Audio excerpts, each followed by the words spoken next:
Today, I'm in London, England. Now, let's figure out how to travel around this city.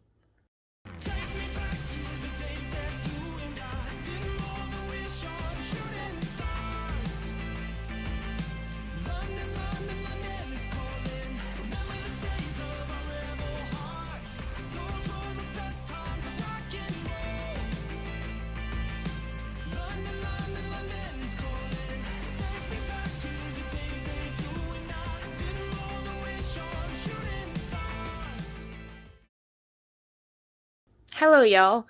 I'm Miss World, also known as Casey, and my goal is to show you how to travel around the world in style and on a budget. London. It may be nearly 2,000 years old, but it's an extremely modern and very busy city. There's a lot to see and do here, and that means there's a lot of ground to cover. So let's talk about how to get around London when you're here as a traveler. One of the most famous ways to get around London is by cab, or taxi, as us Americans might say.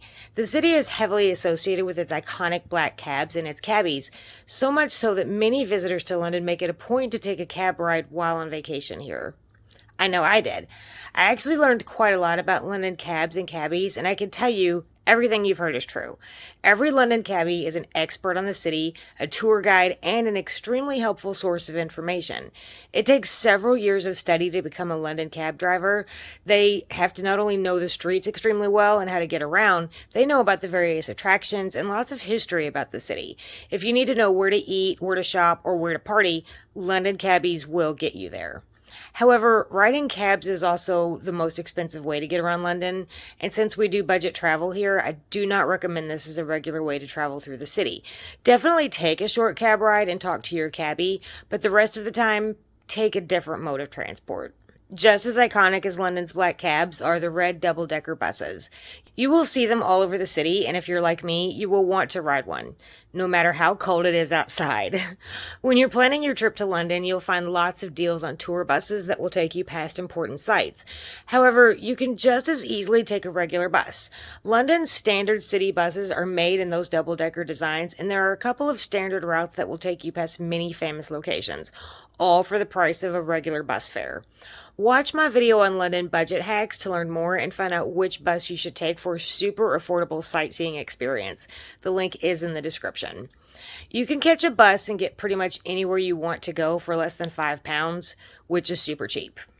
But there is a bit of an issue with taking London buses, and that is the London traffic. There's a lot of it, and you don't want to get stuck in it when you're trying to stick to a travel schedule. The buses can be slow, and it's pretty much a universal law that there's never a bus when you need one, which is exactly what happened to me. There is a better option, and that is the London Tube, which is what I would call a subway. Also known in London as the Underground, the Tube is definitely the best way to get around London if you're trying to get from one place to the other and you're not super worried about actually seeing anything on the way there. It's very affordable to ride.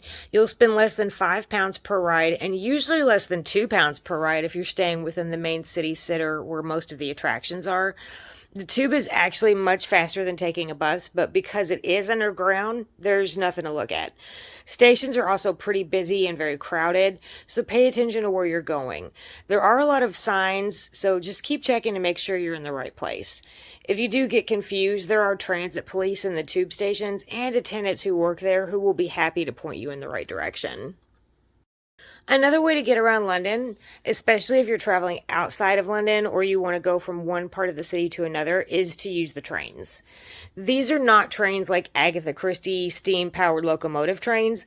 They're actually just like the subway trains or the tube trains, but they make fewer stops and they're above the ground. These are high-speed rail trains, and they're a good way to get to some of the attractions on the outskirts of the city and just outside the city.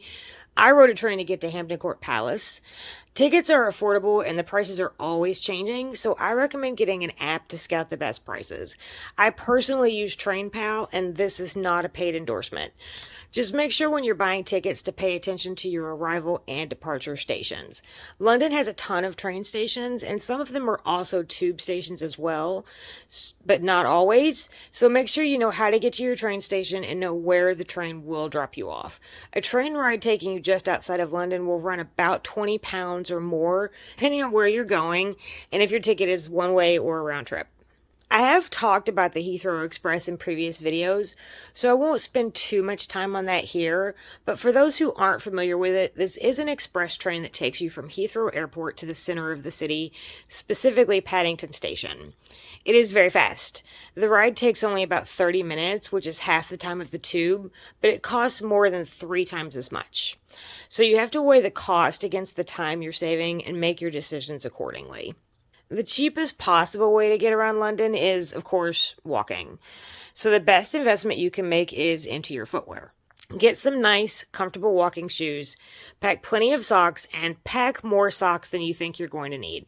I had to buy extra socks while in London because I didn't bring enough, and I packed a lot of socks. So bring more than you think you'll wear.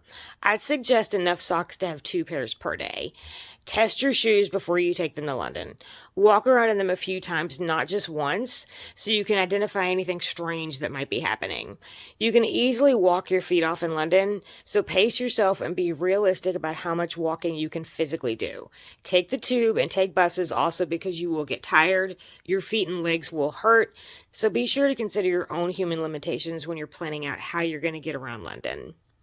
There are tons of ways to get around London, and you have affordable options. So stick to the cheapest methods to keep your trip budget friendly. The less you spend on getting around the city, the more you can spend on actually enjoying the city.